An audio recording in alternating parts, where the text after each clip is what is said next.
Hi உறவுகளே, என்ன பண்ணுறீங்க? காலையிலேயே இன்றைக்கி மண்டே ஃப்ரெஷ்ஷாக எழுந்திரிச்சி சாப்பிட்டு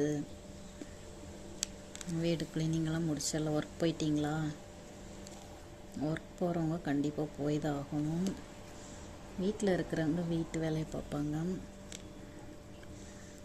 இந்த மாதிரி என்ன மாதிரி சிறு தொழில் செய்கிறவங்க இதையும் செஞ்சிட்ருப்பாங்க.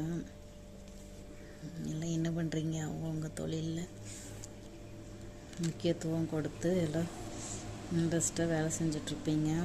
So thanks, cute. இந்த ஃப்ரெண்ட்ஸ் இப்படி நீட்டாக தைக்கிறேன்னா பாருங்கள், ஹூக்கெல்லாம் நீட்டாக வைக்கிறேன்னா யாருக்கெல்லாம் பிடிச்சிருக்குன்னு சொல்லுங்கள். கசன்னு வைக்கல, நீட்டாக வச்சிட்ருக்கிறேன். இந்த கலர் பாருங்கள், பிடிச்சிருக்குதா?